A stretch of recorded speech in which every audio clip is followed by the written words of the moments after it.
ফিরে এলাম বিরতির পর।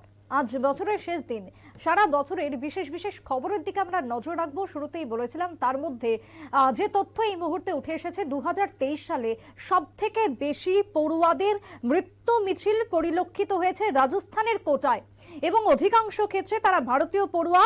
মোট 28 জন পরীক্ষার্থী আত্মঘাতী হয়েছেন। চাপ সামলাতে না পেরে কি এই আত্মঘাতী হচ্ছেন পড়ুয়ারা?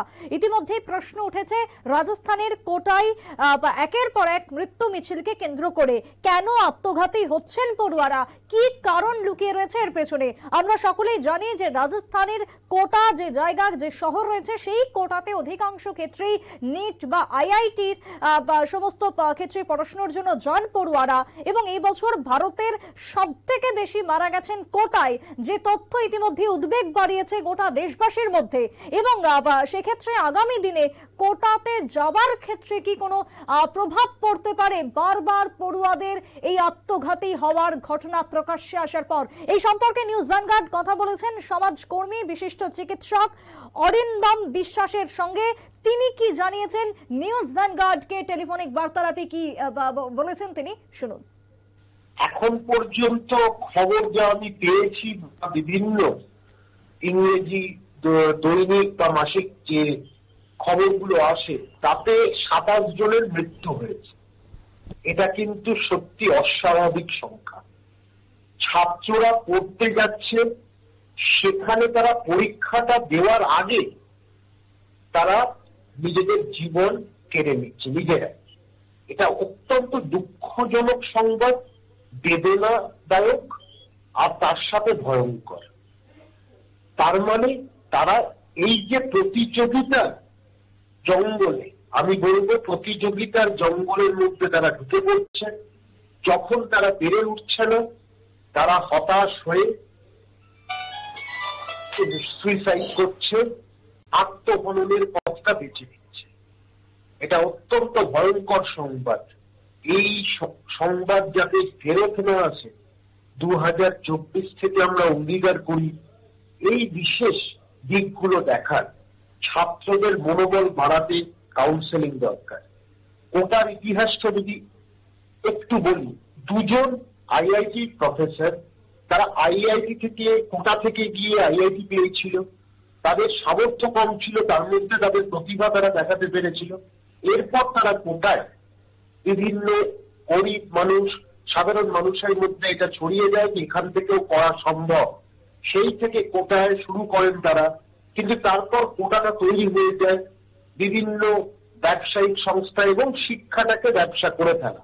কিন্তু তার মধ্যে প্রতিযোগিতা এমন মাত্রায় পৌঁছে দেওয়া হয়, এটা সব ছাত্রছাত্রীরা পেরে উঠতে পারে না। তখনই কিন্তু এই হতাশা, এই নিরাশা থেকে কিন্তু আত্মহননের পথ বেছে নেওয়া।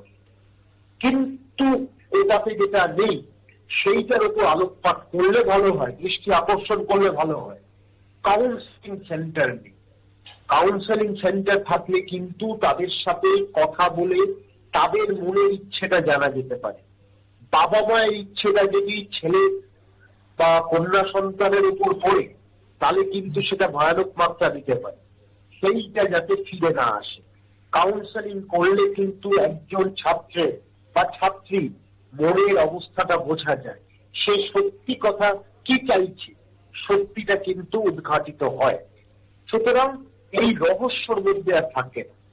সেই জায়গায় কাউন্সেলিং সেন্টার দরকার, এবং তাদেরকে বোঝানো দরকার সব মানুষের ভেতর একটা প্রতিভা থাকে। সব মানুষকেই ডাক্তার হতে হবে, সব মানুষকেই চার্টার্ড অ্যাকাউন্ট্যান্ট হতে হবে, সব মানুষকে ইঞ্জিনিয়ার হতে হবে, এর কোনো মানে নেই। কেউ সাহিত্যের দিকে যেতে পারে, কেউ চিত্রকলার দিকে যেতে পারে, কেউ শিল্পকলার দিকে যেতে পারে, কেউ গায়ক হতে পারে। আজকে সচিন টেন্ডুলকার কিন্তু শিক্ষাগত যোগ্যতার না তার নেই, কিন্তু সে ব্যাটে দেখিয়ে গেছে তার জাদুবিদ্যাটা, যে ব্যাট দিয়ে সারা পৃথিবী জয় করা যায়, পৃথিবীর কাছে পৌঁছে যাওয়া যায়, বাড়ি বাড়িতে তার নাম পৌঁছে দেওয়া যায়। আপনি কি মনে করেন যে কেন্দ্রীয় সরকারের বিষয়টা বা ভারতবর্ষের হিউম্যান রিসোর্স ডেভেলপমেন্ট যে বোর্ডগুলি রয়েছে, তাদের বিষয়টা নিয়ে ভাবা দরকার? এটা নিশ্চয়ই হওয়া দরকার। একটা ছাত্রের মৃত্যু মানে একজন নাগরিকের মৃত্যু, একটা ভবিষ্যৎ নষ্ট হয়ে গেল। সেই দিকে কেন্দ্রীয় সরকার, রাজ্য সরকার সম্মিলিত প্রচেষ্টায় একটা বললে ভুল হবে, ভারতের যা জনসংখ্যা তাতে বেশ কয়েকটা কাউন্সেলিং সেন্টার লাগবে, এবং যারা কাউন্সেলিংটা করছে তারাও যেন প্রশিক্ষণ প্রাপ্ত হন, সঠিক সময় তারা ঠিক অসুবিধাটা বের করতে পারবে, কারোর মনের অবস্থাটা বের করতে পারবে। সেইটা যদি বোঝা যায় তাহলে কিন্তু আত্মহত্যাগুলো আমরা আটকাতে পারব।